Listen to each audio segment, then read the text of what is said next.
काली नजर। माँ, माँ। अरे क्या माँ माँ कर रहा है? बकरी का बच्चा है क्या? अरे माँ, मजाक छोड़ो। मुझे फाइनली वो मेन चौराहे वाली दुकान मिल गई है। अब देखना, आपका बेटा दुगनी स्पीड से पैसा कमाएगा। ओफो, ये क्या? मेरी ऑनलाइन मेकअप क्लास चल रही है। इतनी जोर से क्यों बोल रहे हो आप दोनों? अरे मेरी धर्म पत्नी जी, मेकअप क्लास बाद में करना। वो चौराहे वाली दुकान मिल गई है हमको। अरे वाह! रुको, मैं अपनी माँ को फोन लगाकर बता देती हूँ। अरे मैं भी अपने रिश्तेदारों को बता देती हूँ। कितनी खुशी की बात है।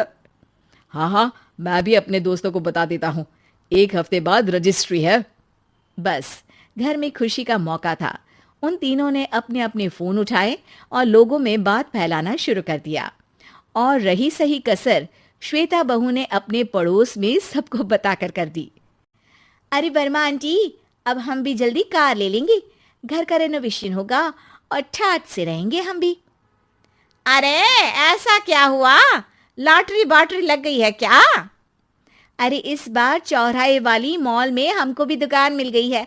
दुकान नंबर 21, जो एकदम चौराहे पर है। अब ग्राहक बढ़ेंगे तो आमदनी भी बढ़ेगी ही ना।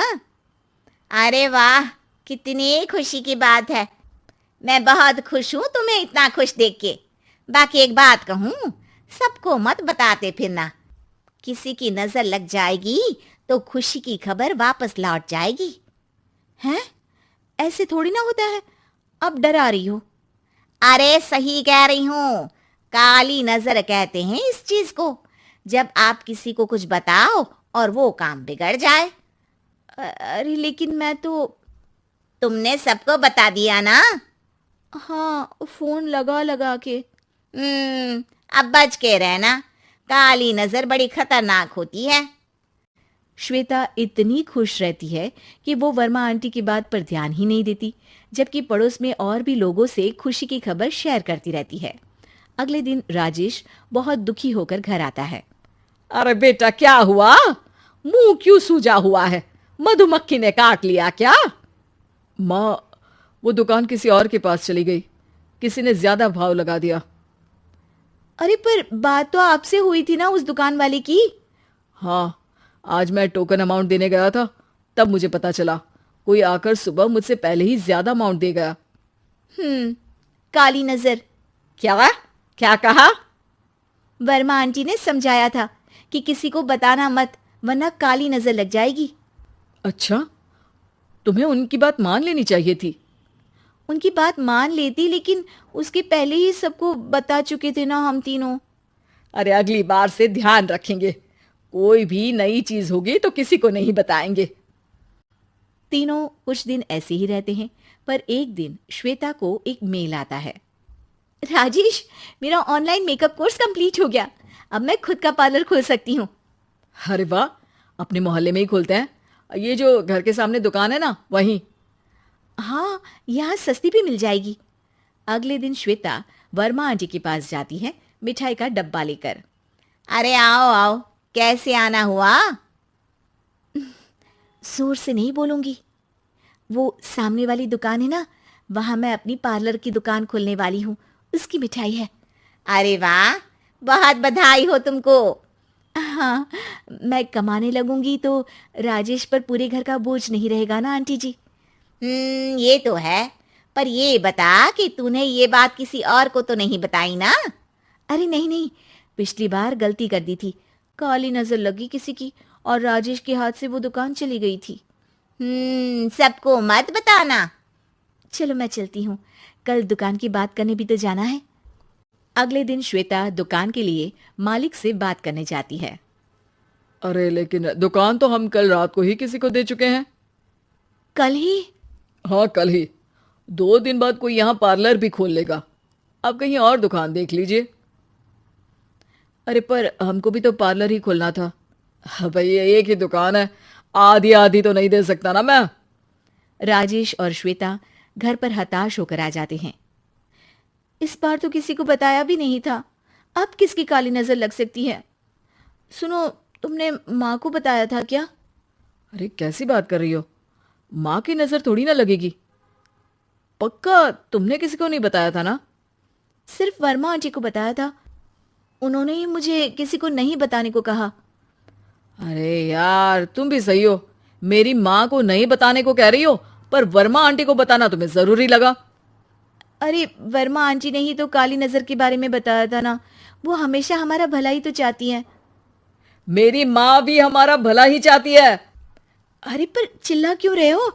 बात नहीं कर सकते क्या आराम से? नहीं आता वो आराम से बात करना, और करना भी नहीं चाहता हूं मैं। दुकान जाने का दुख गुस्से में बदल गया था और राजेश और श्वेता में बात बंद हो गई थी। 2 दिन बाद मोहल्ले में पार्लर का इनॉग्रेशन हुआ, जिसमें मोहल्ले के सभी लोगों को बुलाया गया, पर श्वेता, राजेश और माँ नहीं जाते। माँ, अंदर आ जाओ। क्या देख रही हो? अरे नया पार्लर देख रही हूं अपने आंगन से। देखो, माँ को दूसरे का सुख देखने में कितना मजा आ रहा है। मेरा दुख नहीं दिख रहा इन्हें। यह मेरा पार्लर भी तो हो सकता था। अरे चुप रहो यार, हर बात में लड़ाई क्यों ढूंढ रही हो? राजेश और श्वेता फिर बहस करने लगते थे। तभी माँ ने दोनों को बाहर बुलाया। अरे जरा देखो तो, दुकान चलाने वाले का बोर्ड पर नाम क्या लिखा है? श्रुति वर्मा। गाड़ी निकाले बेटा, हमें कहीं जाना है। काली नजर का इलाज कराने? राजेश अपनी बाइक निकालता है। तीनों ट्रिपलिंग कर रहे हैं। माँ राजेश को उस मॉल वाली दुकान पर लेकर जाती है जहां राजेश अपनी दुकान खोलने वाला था। यही दुकान लेना चाहता था ना तू? हाँ, पर इनको भी दुखी करने लेकर आई हो क्या यहाँ पर दुकान दिखाकर? वहां काफी नहीं था? अरे श्वेता, थोड़ा सब्र रख, अभी पता चलेगा कि हम यहाँ क्यों आए हैं। बता, इस दुकान चलाने वाले का नाम क्या है? अनुपम वर्मा। कुछ समझ में आया?